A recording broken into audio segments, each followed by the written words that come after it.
Hi, everyone. Happy Saturday. Welcome to Inside Sports Talk with your host, Johanna'Rosalye.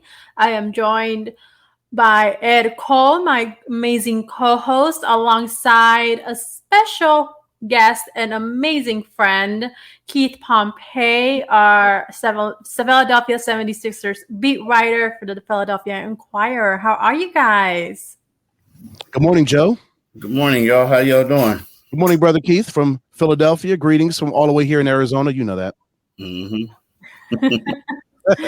We are on a high, Keith, super high that's not going to come down from, I don't know, until when. Never. So, of course, that's referring to the Phoenix Suns going to the finals. They are waiting for their opponent. We may or may not know who that will be tonight between the Bucks and the Hawks. If, that pattern continues, which we have seen, we'll get into that in a short little while. They may go on to a game 7, but we're just all very anxiously awaiting for the results out of that series. Yeah, that should be a good one. I mean, you guys are. I mean, this is. It's funny. Like the Phoenix Suns are the talk of the NBA right now. People can't get enough of the Suns. They got a lot of great storylines. I think the best moment to me was when they clinched Game 7, and you saw Chris Paul hugging Monty Williams and how they were embracing and they kind of like hitting on each other a little bit. But it just tells you what this moment means to the both of them. And you're happy for both of them, but you're elated that both of them are experiencing this thing together, And it's really cool, Keith, because obviously Monty and CP were together in Monty's maiden voyage in New Orleans, and for them to come full circle a decade later, and now they're in the NBA Finals, 4 wins away from the Suns' first ever world championship, the first championship for both Monty and Chris, obviously. It's just it's amazing how things do really come full circle in this business and in life that, it didn't start off rosy with Monty and CP in New Orleans. Of course, they butted heads, but now everything's all good. A decade later, they got a chance to win. They got a chance to hoist that Larry O'Brien trophy with 4 more victories. It's pretty crazy. Yeah, it is. It is. And here's the thing about it. Both of them learned from that experience, as you said, but they're both leaders for this team. But this is a deeper team than people give them credit to be. I remember I was on here before talking to y'all, and I was like, okay, y'all talking about certain dudes. I don't know what they're going to do in the playoffs. And now I'm looking at them, and I'm like, it's like, is this really the playoffs? Because it's like they're dominating and attacking the moment. Like they grew up, and the thing about the Phoenix Suns, like you don't expect third and fourth or fifth year players, especially third year player in Andre Ayton, who hasn't like made the playoffs before, to be the center that everyone's talking about, being so productive. I mean, you look at Devin Booker. I mean, here's a guy, you look at him and, people talk about him dating a Kardashian. They talk about everything else. Here's a dude who has a broken nose and says, I'm taking this thing off. I'm still playing. It's like this team is showing a lot of grit, talent. Guys aren't afraid of the moment. And, the Phoenix Suns are the talk of the league, and they deserve to be the talk of the league. And Joe and Keith, when you talk about Devin Booker, what really impresses me, outside of his amazing skills as a basketball player and at his early age, just 6 years into the league, the fact that he still continues to work out with his dad, Melvin, and Melvin is giving him tips, and he's continuing to make his son better because Melvin's done it. He's been in the league. He knows exactly what it takes to win and what these type of pressure situations are. So he's still teaming up with his son to continue to make him a better basketball player and a better man. I think that's one of the most impressive things about D-Book in his maturation as a man and as a basketball player, Keith. Yeah, I would agree. I mean, but I'm going to just be honest with you. I did not. Now, last year they were in the bubble. And what I saw them. They played the Sixers inside the bubble. They looked great. But you kept saying to yourself, okay, but this isn't really like the playoff type setting. Even though they were great, they didn't make it to the playoff round. And I hate to be repetitive, but they are doing things that you're not supposed to do in the NBA. you're supposed to be afraid of the moment, right? I mean, here you are, you're the number 2 seed, and you open up against the Lakers, right? Now, there may be some people that's going to say, hey, people were injured, but still, you're the Lakers, you're the defending champion, right? You had injuries. Phoenix had injuries, right? Whatever. Stuff happens in the way they disposed of them. And then the same thing with the next round. I mean, the Phoenix Suns overcame a lot of adversity. Chris Paul gets COVID. When that happened, I'm telling friends, like, it's over for them. There's no way they can win this series. They won the series, again, with unlikely heroes stepping up and showing that this team is deeper and better than what a lot of people gave them credit for at the beginning of the season. Yes. And then you said it, Keith, that Phoenix Suns were pretty much written off. And the other thing is they're doing things that no one's is doing or shouldn't be doing, or you wouldn't think of them doing. And that's what makes the Phoenix Suns the Phoenix Suns. If we look at them, not only this season, but in seasons past, especially when they're in the playoffs, and how they have evolved and changed the game of basketball, is what the Phoenix Suns do. They do things that no one else is doing. Others are too scared of doing. And that's what changes them. That's what gets them to where, going those pivotal moments and going on to that next level. And, they've just kind of been, okay, well, now look at us now, because they were written off during the season. They weren't expected to go into a postseason, much less the finals. Now they got everyone by surprise. And they're like, wow, like this team is legit. Yeah. You're exactly right, and everyone's saying this team is legit. And while you were talking, it's one of those things where you think of basketball back in the day, right? You think of, you look at the history and you see, okay, let's look at the Chicago Bulls. Like, they had to go through certain teams in order for them to make it to that upper echelon. The Bulls had to go through Detroit, right? Detroit had to go through Boston and the Lakers. I mean, heck, come on. I mean, we're both from the Philly area. The Sixers had to go through Boston and the Lakers. The stuff that Phoenix Suns are doing is unprecedented, man. And I know I sound crazy, but keep saying it over and over again. But I'm in awe of the things that they're doing, right? But again, like the head of the snake, they got 2 of them. Like, it's like one of those snakes with 2 heads, right? Like, right. You got the coach and Monty, and then you have Chris Paul, who's like the leader that they all love and they all listen to. And think about it. Here's a guy who some people may say before the season, man, I don't know why would they take on that contract? He's old. He's not the same player that he is. And then also you get a lot of these young guys who are like, come on, man, you were playing when my dad was playing or something like that, like stuff like that, right? Or my brother told me about you. But yet and still, they listen to him. They look up to him. And it's funny, when they came to Philly this year, it was a couple months ago, of course, and they were in the layup line, and Chris Paul ran up and dunked the ball. And the way that all the guys rallied around him and he's laughing like, yeah, I still have it, this and that, and they're high-fiving him. I was like, this is a great group. Like, he's a leader. Like, he's a leader of men. He's leading these young guys, and they support him, and so when you get a guy like that who can give lottery picks, late first round picks, other guys making, some of them starting to make money. When you can do stuff like that and get them to respond, but also have them look up to you like you're their big brother, that's saying a lot, man.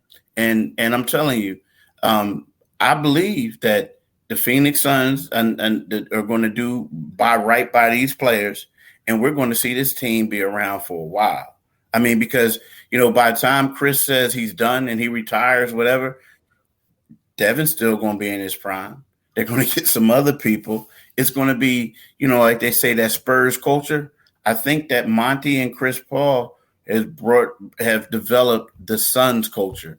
And then Booker, from what you hear, he's a hard worker. He gets on players. So now he has people backing him up to the point whereas he's already a leader, right? And he's going to continue that on. I don't think that this is a one and done for this team. I think that this team is going to be around for a while. I also think that we're starting to see the changing of the guards. You know, you look at these other teams like LeBron, you look at Golden State, you know, I could just name, you know, Steph and the rest of them. These guys are getting banged up. They're getting older. I think that, man, you know, it's time for Phoenix. I think it's Phoenix, Denver, the young teams. But you got to give the edge to Phoenix right now. This team is going to be around for a while. And I know y'all don't want to talk about future, but this is what I see, you know?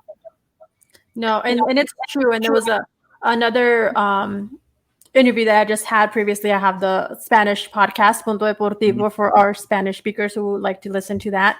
And I had Arturo Ochoa, who is the Spanish voice for the Phoenix Suns. And that's one of the things he said is looking into the future. One of the things with especially James Jones, that's, you know, preparing for that. And one of the things that have gotten the Suns to where they are now is they're doing exactly that and preparing. And also changing the way the small market teams too is Phoenix Suns is going to change that. And because we typically see the larger markets, you know, we have the Lakers or like San Antonio or Dallas and so forth. But now it's, you know, the way that the Phoenix Suns were able to go ahead and make the changes that they did, be able to go from an 8-0 bubble, not even making the playoffs, to making the finals now, and everything that the way that they have evolved in the small market and bringing the attention that they are and being in this grand stage. You know, all the smaller markets are now going to look at that and they're like, okay, what did they do? What can we get from that in order for us to do the same and get us to the next level? So it's a twofold process there that the Phoenix Suns and the way that they're changing basketball. I agree. You know, the one thing that's funny to me is like, you know, people always say Phoenix is a small market, right? And it's true. You classify it as a small market. But when people say that, I'm like, dude, when the last time you've been to Phoenix? Like, you know what I mean? Right. They always say that. Like, it's not small here. Yeah. And and then the thing is, you know, you guys live there. I mean, me being a person who travels everywhere, like I love getting off the plane and looking and seeing Camelback Mountain. You know what I mean? I love going to Scottsdale. Like I love, you know, going to Mill Avenue in Tempe, right? You know, I just love the area. Like, and, you know, I just do. Like, so when I get to the airport and you look at the sports town that it is, like, you know, let's face it, they have professional sports teams. You have ASU, Arizona State. I mean, you have, you know, the school that Jerry Colangelo helped with the basketball team. What's the name of that school? Oh, Grand Canyon. Grand Canyon, yes. Yeah, Grand Canyon. So, like, we hear this and, like, you know, they get that knock.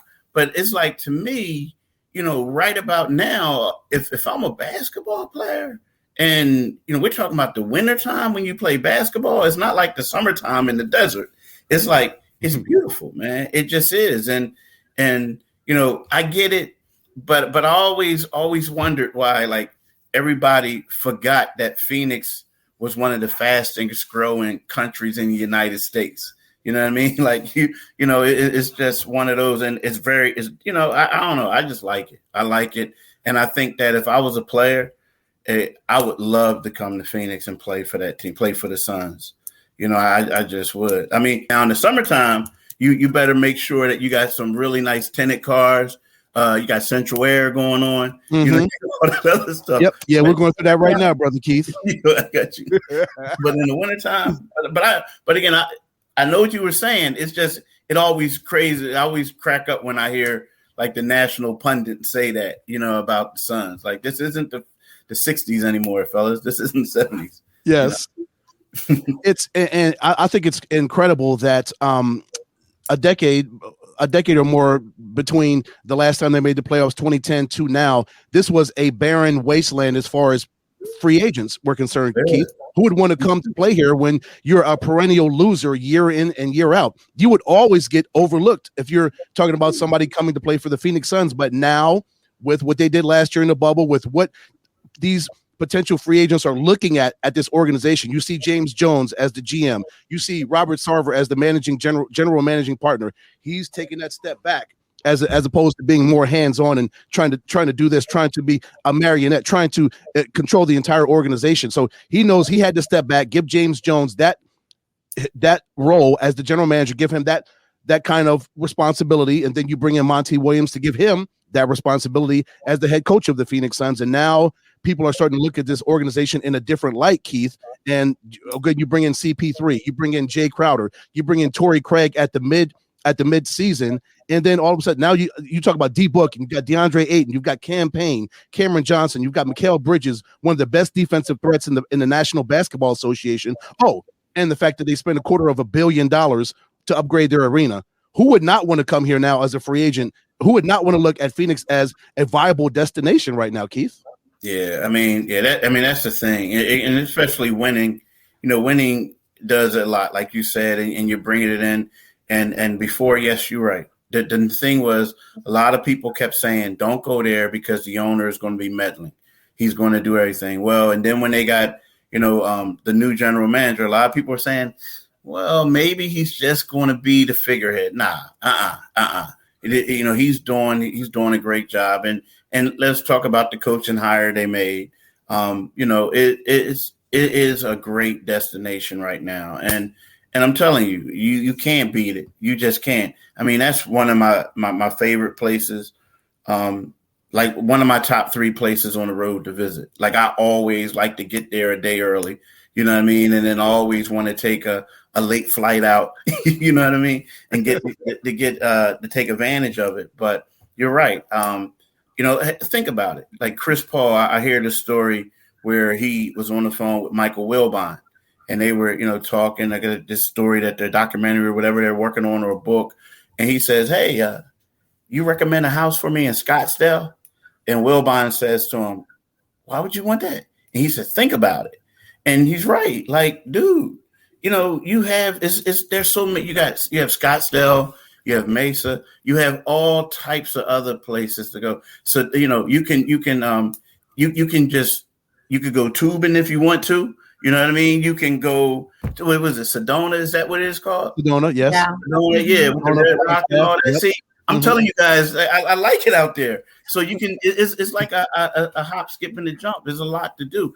It's different from the Phoenix that as I was a kid and you were here like, oh, it's nothing there to do. Nah, it's completely changed. And I'm telling you, I know we keep talking about it. I know they have to play the finals, but I don't think they're done. Like, I don't think that this is like, one of those fluky things where people say, oh, they got the genie in the bottle at the right time, right?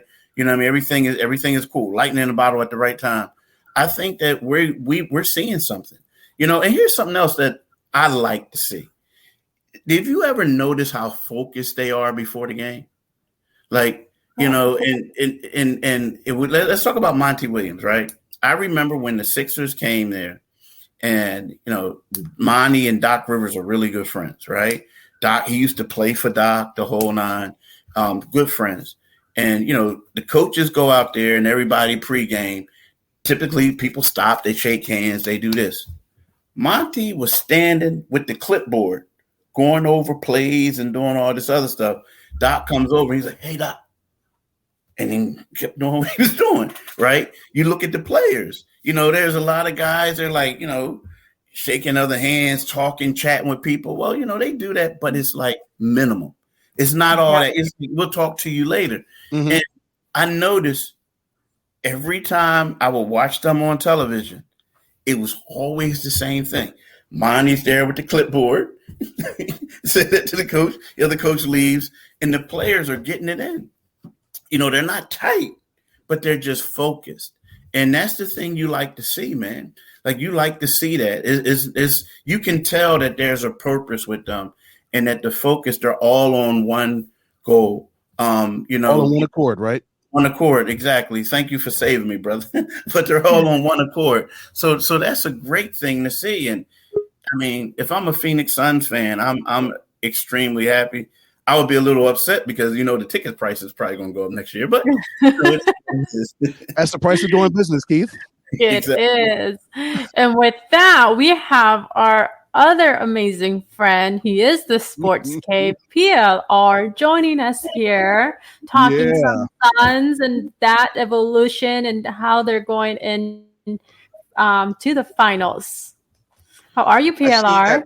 this is a high rent district right now. Oh, I'm like, shoot. Brother Paul, do you got your little buddy with you? You got your friend, your new friend. Huh? You have to introduce Keith to your new friend. Yeah. Oh, there's little buddy. Oh, okay. Got my friend right here. So how much did that cost you to buy? Hey, Golden Knights basketball, stand up.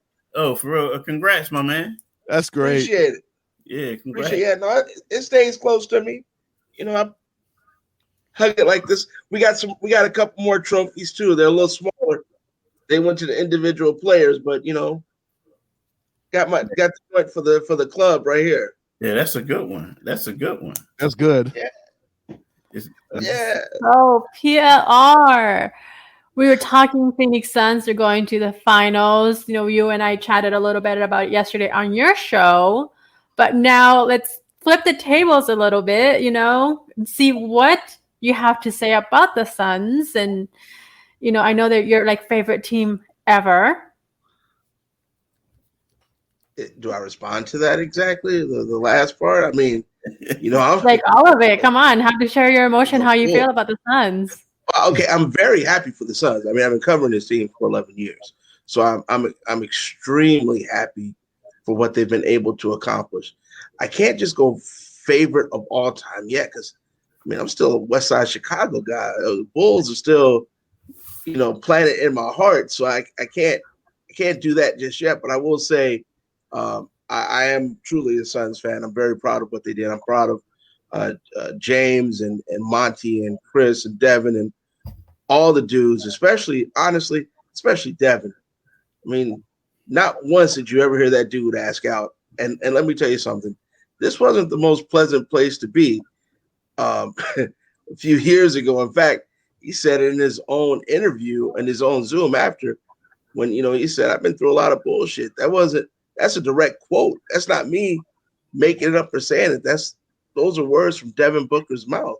So it's been a long task all the way through. But listen, I'm not just happy for them. I'm happy for the NBA, to be honest with you, because there comes a time where I got to phrase this just right. So I have to close my eyes to think about it. There comes a time where you got to stop guiding things towards the LeBrons and the KDs and the Stephs, because they're going to phase out, because Father Time catches with everybody. So as they phase out, if you don't start having these young guys shine on national stages where the world can get to know them, your product is going to suffer when these other people start to phase out. So it's good for the NBA that Devin and Trey and some of these young cats are actually where they are and balling out doing it, because it's not just me. Look at ratings. Last year there was a pandemic. Nobody could go anywhere. We were all stuck at home. So everybody had to watch something. Ratings this year are actually 30% higher than they were for the same basketball being played last year. No matter how much we want to say it or don't want to say it, sometimes certain players, it becomes fatigue, and you kind of stop wanting to watch them. And people can talk about who's the greatest, who's this, who's that. You know you're the greatest when Michael Jordan never got fatigued.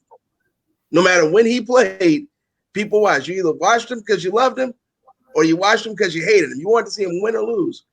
There's nobody else that has that same emotion. So you got to start to branch these new guys in.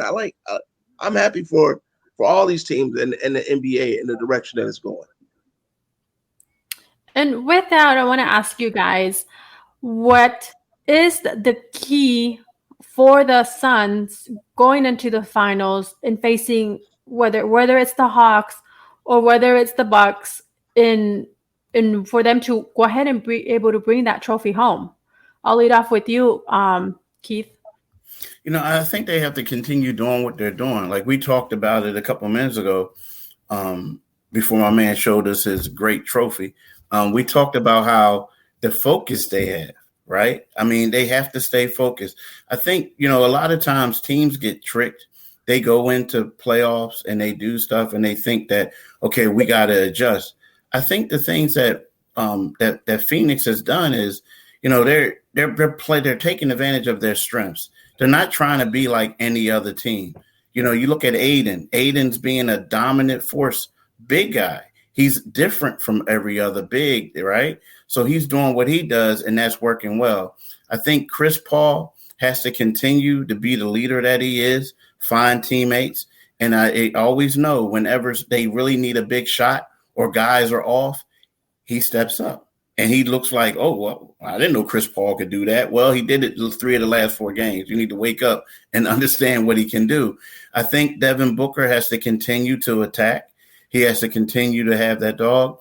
And then you look at, you could go down like Bridges, be that 3-and-D, take that assignment, lock people down, and the other guys just make the shots. I think that if they continue to do what they have to do, but stay locked in that, make sure the moment isn't too big for them, they should be able to beat no matter who they're playing on the other side. Go ahead, Brother Paul. Okay, the one thing I'm going to say to that is I'm starting to get frustrated, to be honest with you, with national media. So the Suns, like Keith said, are fine. They're fine. They're doing what they're supposed to do.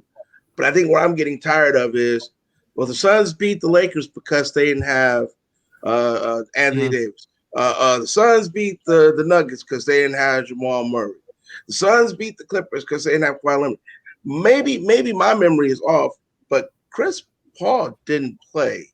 He got hurt in the Lakers series. He wasn't there for the first 2 games of the Nuggets series. of the Clippers series, and you could tell he wasn't right from that layoff from COVID for the first 2 games.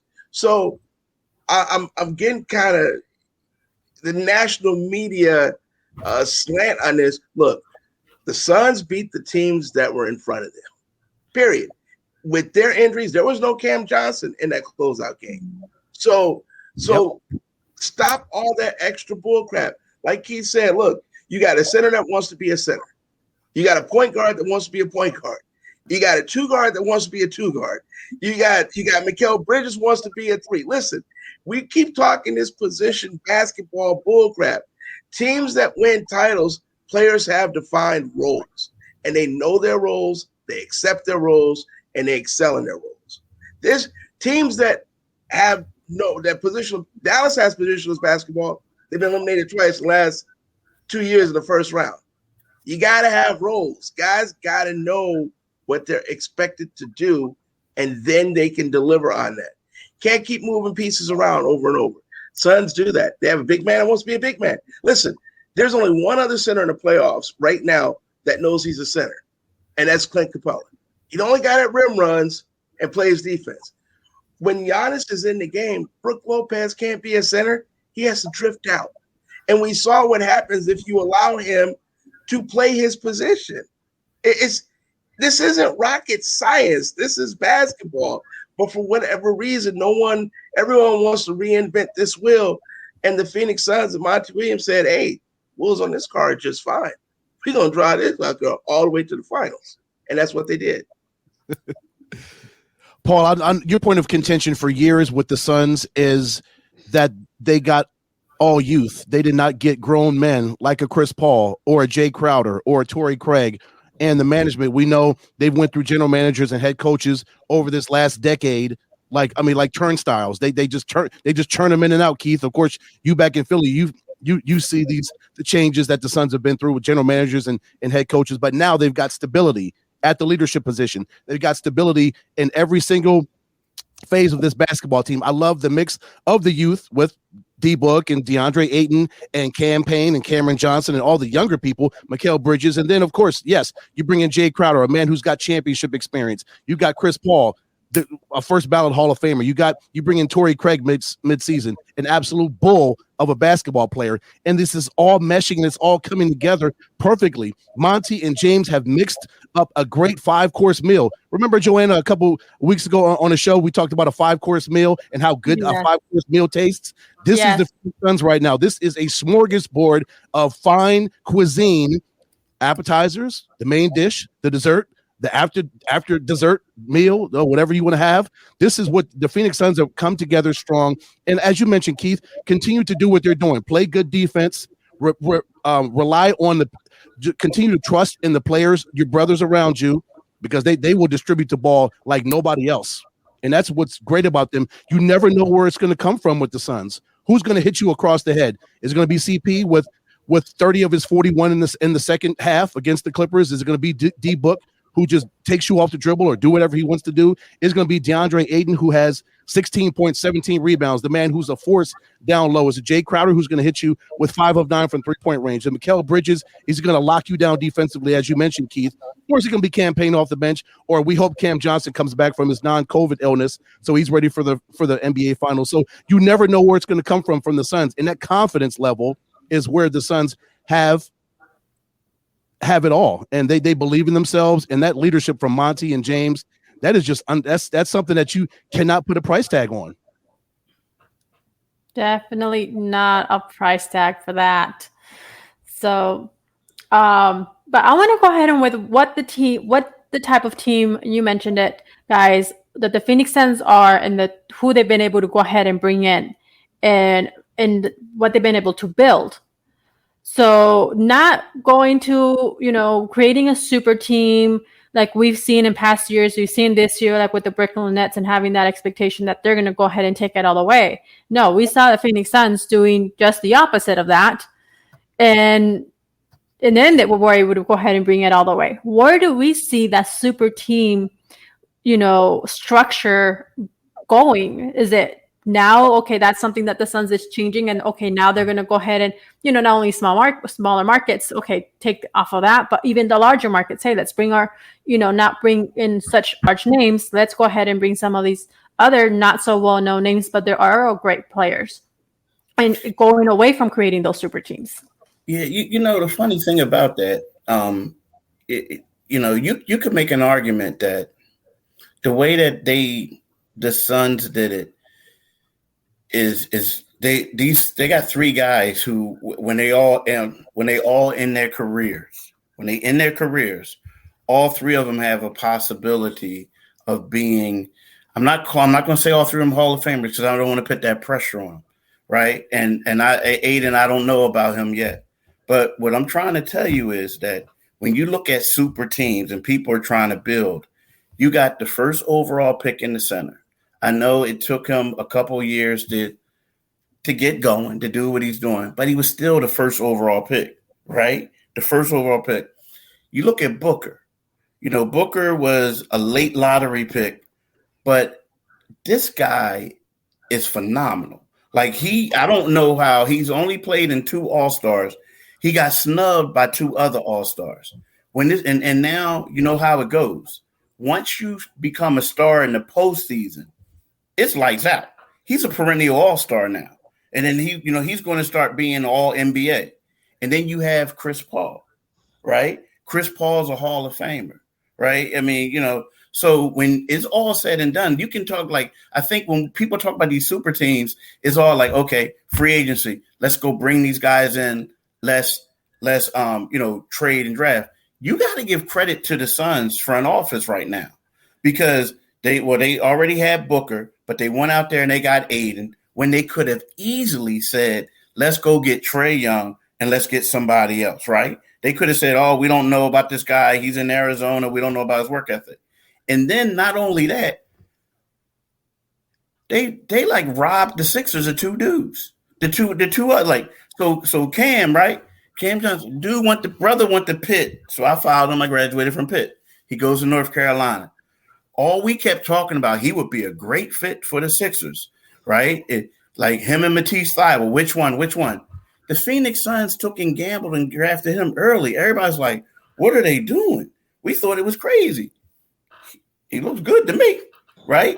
And then you talk about Mikal Bridges, right? So, we all know what happened there. It was like the Sixers drafted him number 10. 38 minutes later, he's traded to Phoenix. Everyone in Philly are still fighting over that mad. So when we talk about a super team, you have to give this front office credit. Identifying talent. The team was missing a dominant point guard. They brought him in. But I'm telling you, Chris Paul is older. But if he was a whole lot younger, people will be talking about that being one of the best young cores in the NBA right now, with the two role players going along with them. And I'm telling you, they did a phenomenal job. And this is an organization in the past who was known for messing up. And they did a phenomenal job. So when we talk about a big three, you're like, Aiden is going to grow. He's going to get better. Booker is going to be, he's already a household name. He wasn't before, but he is now, right? More so than just dating beautiful women, right? And then you got Chris Paul. That's a dominant three. They just don't get the credit that they deserve, if you ask me. They just don't, because all of them don't score a lot of points. You don't have to. But in my opinion, that's a dominant three. I don't call them a big three, but that's a dominant three. PLR, you want to go ahead and jump in?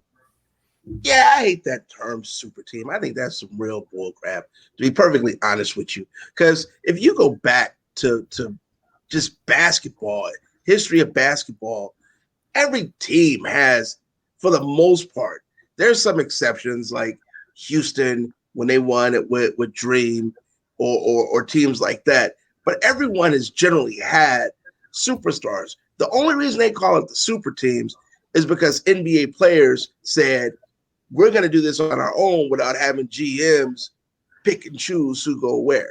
Because you can't tell me the Lakers in the 80s with Magic and Worthy and Kareem and Byron Scott, if that's not a super team, I don't know what is. When Detroit had Joe Dumars and Isaiah and Mark Aguirre, Bill Laimbeer, that's a damn super team. But since the general manager put it together, then, there's no issues. We'll make it work. When players decide they want to do it, there's not enough basketballs. Well, the last time I checked the game, they played with one basketball forever. But the Celtics figured it out. Lakers figured it out. Pistons figured it out. Warriors figured it out. It's not about the amount of guys you get together. It's about the talents of those individuals willing, again, to do what? Define a role and play in that role. The reason why Golden State worked with KD is because KD is the most efficient superstar in the NBA. And if you need a bucket, you can go to him and get a bucket. Steph Curry moves without the ball and is a selfless superstar. Klay Thompson once scored 61 points on 13 dribbles. That's why that worked. And Draymond Green doesn't care if he shoots. So miss me with the super team. Listen, the Nets would have been fine. Kyrie accepted off the ball. James Harden accepted on the ball. KD was who he was. Spencer Dinwiddie would have came off the bench. Joe Harris could have hit a couple more shots. People accept roles. And when they do that, teams are good. Yes, the Suns, like Keith said, this could be a super team. The difference is it's more organic because the players were drafted with the addition of Chris Paul instead of adding all of them as free agents.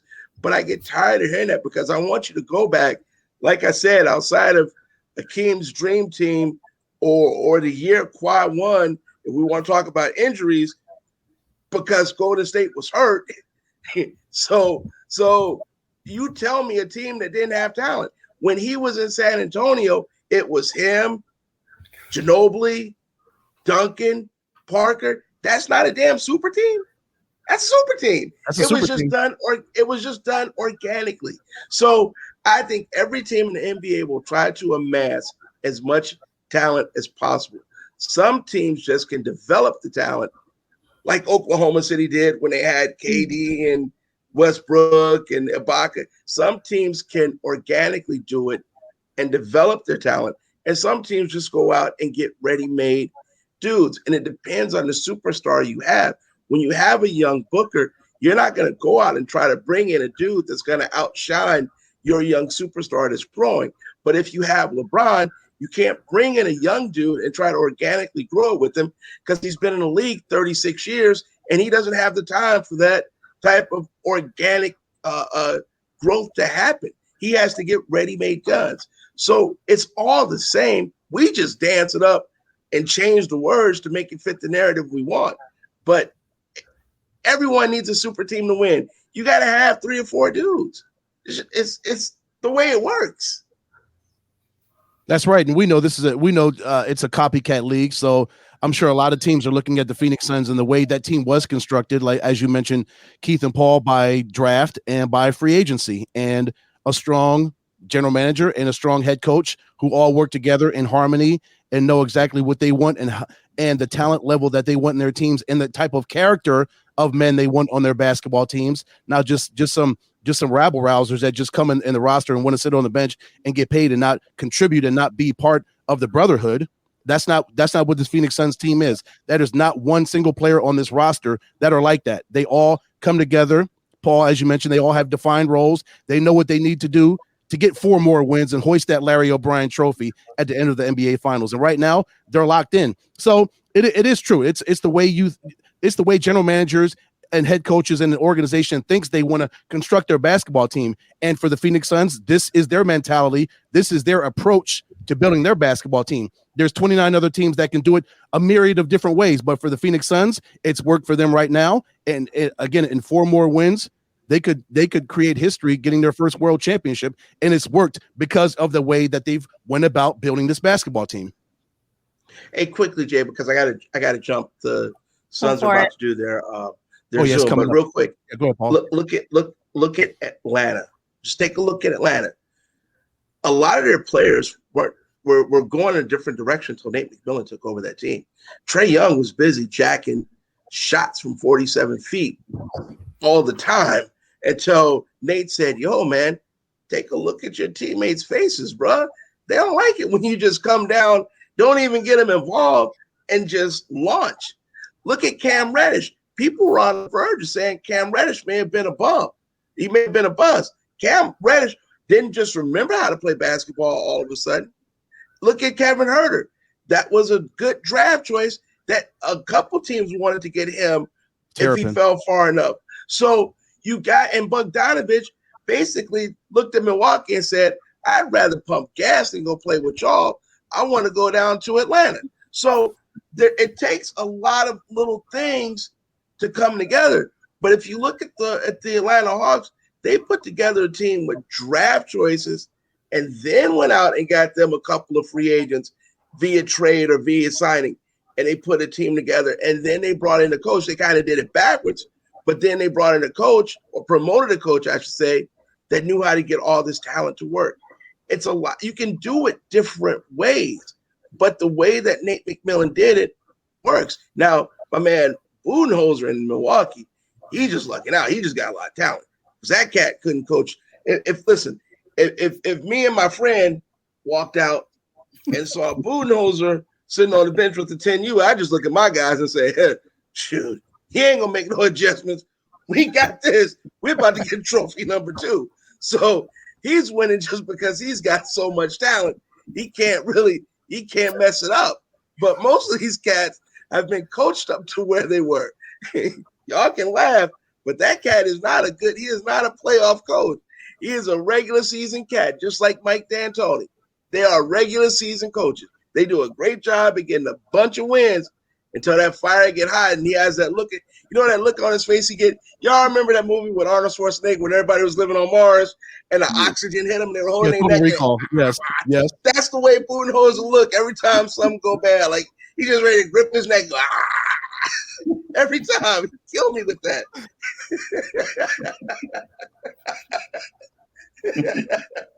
Another walk-off from Paul. Another walk-off.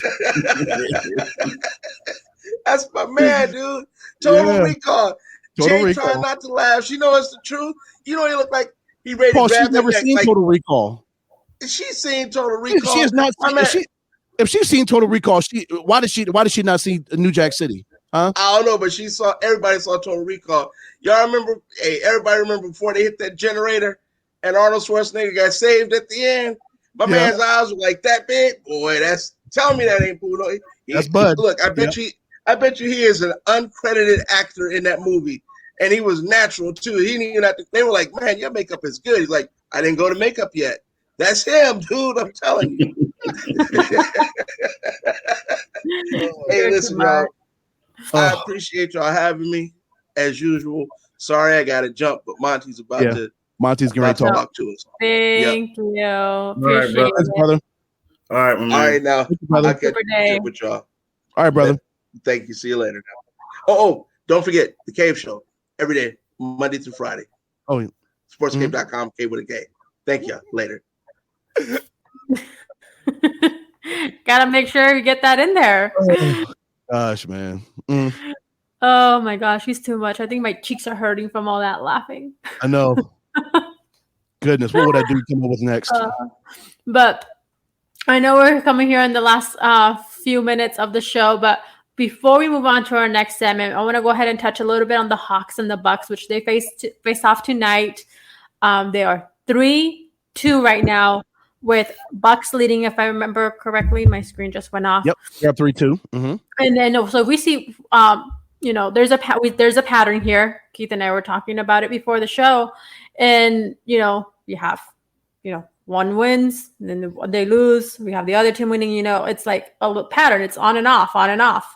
So do we continue with that pattern tonight and go on to a game 7, or do we see the Bucks closing it out tonight? And who will be the best matchup for the Suns to face off in the finals? I know I have my guess and my preference, but let me go ahead and lead it off with you, Keith. I think, we were talking about it earlier, and, I think Atlanta will win. Typically, at first I was unsure, but typically the losing team typically comes out with a lot of fire and a lot of energy. And I think that they're going to feed off of that from their home crowd. One thing that we're noticing, that we're seeing in this series, like you expect in the playoffs, typically your role players tend to play better at home, right? The crowd is there, they feel more comfortable. So I think that we'll see that, right? I think that we'll see the Hawks win this game. Now, who do I think is going to win the overall series? I got to go with Milwaukee. Who do I prefer to see? I would love to see Milwaukee in there against Phoenix. I think that for TV, you have Giannis, you have Chris Middleton, you have Chris Paul, Book. I think that I really like that. Now, as much as Trae Young has been on fire, I just think that I would like to see them play the Milwaukee Bucks. I think that the nation would like to see them play Milwaukee Bucks, right? But so those are my opinions or my answers to your question.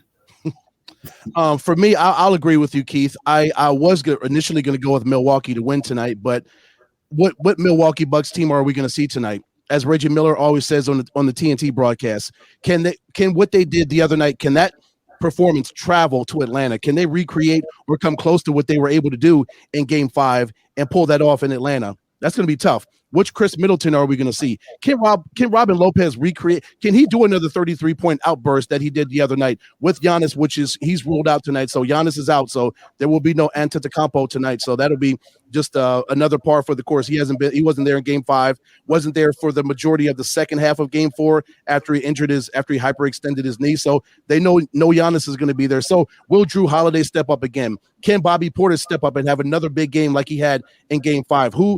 Can all of these pieces come together? Can that starting 5 do what they did in Game 5 and Game 6? If they can't, then I would like Atlanta's choices much better. As you mentioned, Keith, I do like the Hawks' chances at home because it's amazing that advantage at State Farm Arena, and you were there for the series with the Sixers. You know how incredible of an atmosphere it is down there in Atlanta. And if Middleton's not hitting the shots and Jrue Holiday is struggling and Lopez can't get off like he did the other night, like he did it in the first period, down in the paint to do whatever he needs to do to get points for them, then I think it's going to be Atlanta. It may be another route down there.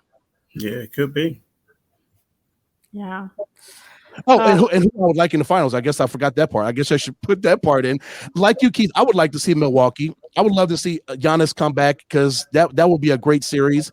And even if Atlanta made it and say Trey comes back, Trey Young and John Collins and the talent they have there, Capella and Herter and Gallinari, it's a different level of talent. It's a different look of a basketball team. And I think they match up better because they're kind of equal basketball teams, the Hawks and the Suns, from as far as a size standpoint and how they run their offenses and their defenses. But I would like to see Giannis finally make the NBA Finals because that would be some compelling basketball to see what Giannis can do. Can Giannis, if it's Giannis, can Jay Crowder cover him? Is DeAndre Ayton game enough to take on Giannis when he comes down in the paint, when he decides he doesn't want to shoot threes and he doesn't want to finesse the ball, Keith? When he decides he wants to be a dominant force, then who's going to stop him?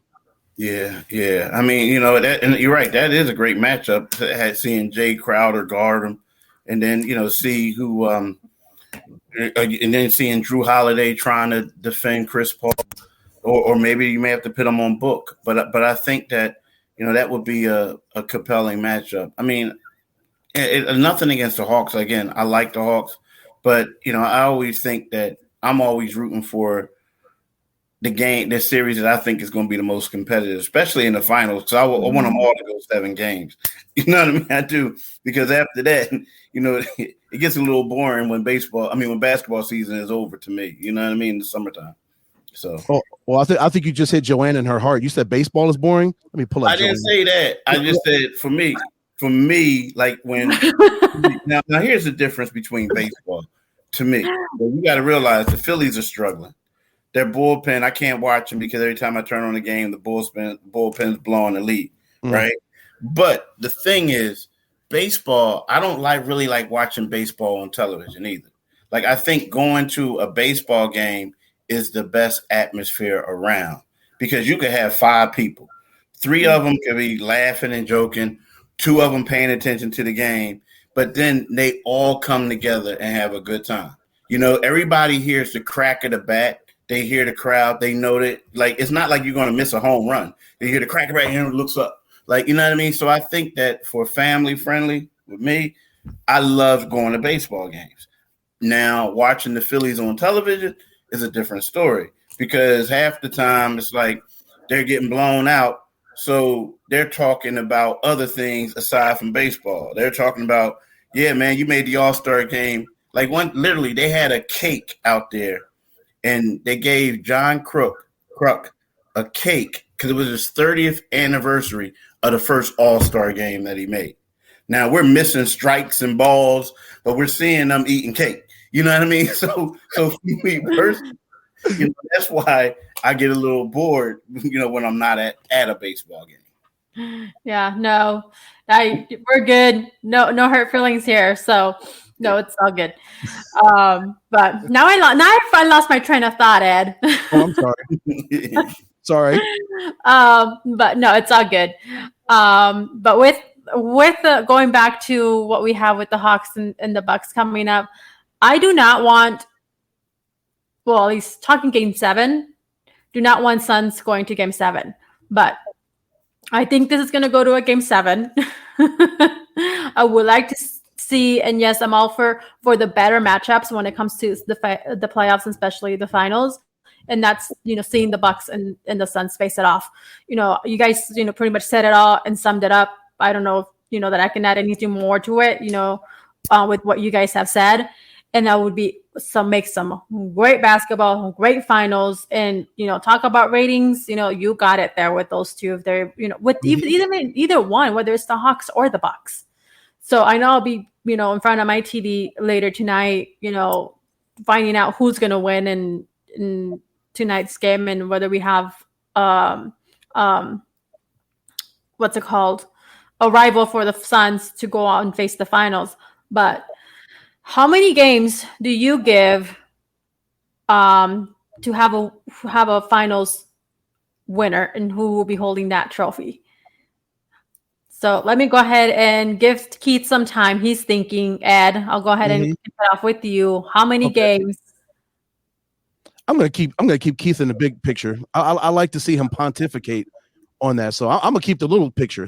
There's my graphic. Okay, Keith, keep thinking. Everybody wants to see you think. What was the question again, Joe? How many games do you think games? the game will be decided? The finals. Oh, the NBA finals? Yeah. I think I'm going to say Suns in 6. Yeah, whether it's Milwaukee or Atlanta, the Suns are going to get it in 6. This is a team of destiny. They've come this far. I don't think they will not be denied. Keith, you mentioned how laser focused they are, how laser focused their head coach is. The entire organization, they've got one goal clearly, as 29 other teams do, but the Suns are one of 2 teams that have the opportunity to win a championship. And they know at this point there's no turning back. They've gotten this far. They've got 4 more wins to go. They're not going to slow down right now. I think the Suns in 6, whoever it is. Yeah, I can see that too. I can see that too. The only thing is, it's something about and like we said, the Suns are laser focused. If they play the Hawks, they better be laser focused for Game 4, because it just seems like, teams are going in Atlanta, and I don't know what it is, but teams are losing Game 4 in Atlanta because it's one of those things where you're there for 2 days or 3 days, maybe, whatever, in between games. And something about players in Atlanta is just too many distractions. And, I think that if the Suns do go there, if they win Game 4, they got it in 6 or maybe even 5, closer, right? But if they lose it, I think is going 6 or 7. Because is this still 2-2-1-1-1? Is that the format for the final? Yeah, I believe. Yeah, that's what it is. And like, the thing is, home court advantage. Okay. Yeah, and the thing is, it's like, just Atlanta is just, I don't know, it's just crazy now. I mean, not in a negative way, but it's just known for a place where young millionaire basketball players love to go to. Mm-hmm. There's a lot, to do, and they have to be extremely laser focused, as we said. But, I just think if they played Atlanta, that they would lose Game 4. Now who knows? Chris Paul, Monty Williams, Devin Book, who's a leader, they may try to say, "Nah, guys, after we win and we go home for the parade, let's take a team trip to Atlanta, right? Team vacation and we party." But let's go to some establishments, right? Yeah. But I think, I just think that they just have to be focused. But yeah, I could see 6 games. Yeah, I think that I would love to see them win in 5. Mm-hmm. Is my opinion, because that would be the best case scenario for the Suns. I see them winning it in 6. Okay, because we have, like you mentioned, they have to win that Game 4. They need to, especially they have to win those away games. I can give them, okay, maybe losing 1, but giving it 5. But if they lose that one pivotal game, that can set the tone, and they have to, maintain that laser focus. I don't want the Suns to get that comfortableness and see a repeat of what happened with LA when they should have won and they didn't, and now you're having to play another game. But one of the things too with the Phoenix Suns, they do tend, and what we've seen in the playoffs, go ahead and, like, they've been advancing away. They haven't been being able to go ahead and close that out. What's up with Denver? That was 4 games, but even then, advancing away. So I think they were doing better on the road on that end than they are at home. It would be phenomenal. It would be amazing for them to go ahead and win that finals and have that trophy here at home and not having to, travel. But, we see a pattern. But they cannot go to Game 7. They need to win it over early, whether it's Game 5, Game 6, Game 7. It's cutting it a little bit too close for comfort. Yes. Yeah, we talked about how tough it would have been if the Clippers would have won Game 6 and the Suns would not have wanted to come back here to Phoenix Suns Arena for Game 7, because all bets are off in Game 7, Keith. That's territory you do not want to go down. Yeah, you're right. I agree with both of y'all. Oh, they will make it for an exciting game, but I do not want to be sweating bullets.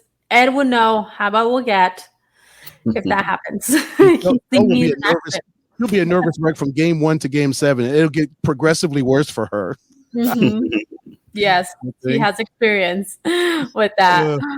So, but before we go, I'm sorry. Gonzaga. Yes, Gonzaga. Yeah. Mm-hmm. That's no. I don't want to. I don't want to go down that memory lane. Someone tried to bring it up. I'm like, no. Why did I bring it up? Do that.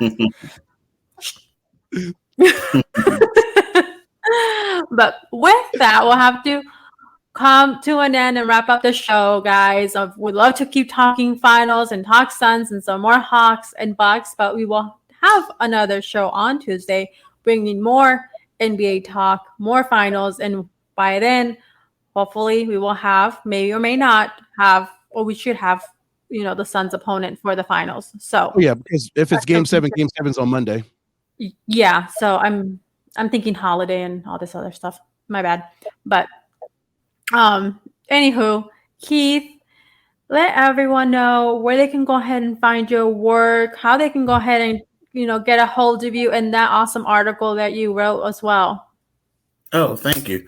You can follow me on Twitter at Pompey on Sixers. You can listen to my podcast wherever you can download podcasts at. The podcast name is Locked On 76ers. And also, you can read my stuff on Inquier.com. Inquire with an I. And what's your newest article about, Keith?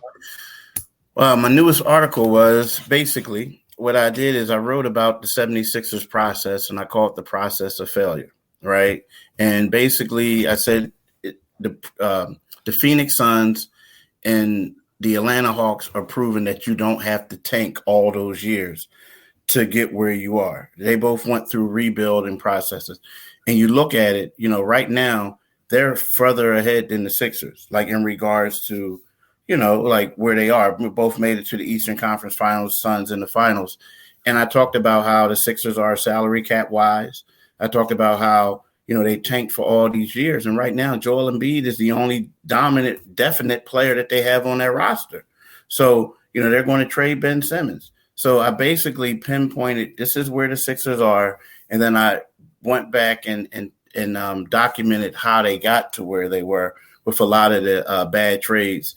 One of them to the Phoenix Suns, Mikal Bridges. So you guys can read that article on Inquirer.com. It's just giving an inside look on the process and why I considered it a failure. All right. I know Ed will be very interested in reading into that article, given our previous conversations regarding failures. Yes. However, we will not get into that. Yeah. So we will both have different opinions on that, but we will go ahead and circle back to that at a later time, Ed. But let everyone know where they can go ahead and find you. Of course, right here on Inside Sports Talk, on Brother PLR show, The Sports Cave, on Twitter at Ed Cole 43, on Instagram at Edward Cole 301, and Facebook, Edward Cole. Back to you, Joe. Okay. Thank you. You can go ahead and find me, Johanna'Rosalye, on both Instagram and Twitter at JRosalye. That's JRosalye. And you can find Inside Sports Network on Instagram at Inside Sports Net and on Twitter at Inside Sports, an extra S at the end. Make sure you go visit our website, insidesports.net, and download from wherever it is that you do listen to podcasts for Inside Sports Talk and our newest podcast, Spanish Sports Podcast, Punto Deportivo, coming to you every single week on Saturdays. And with that, we leave you. Thank you for tuning in and listening in. This was Inside Sports Talk.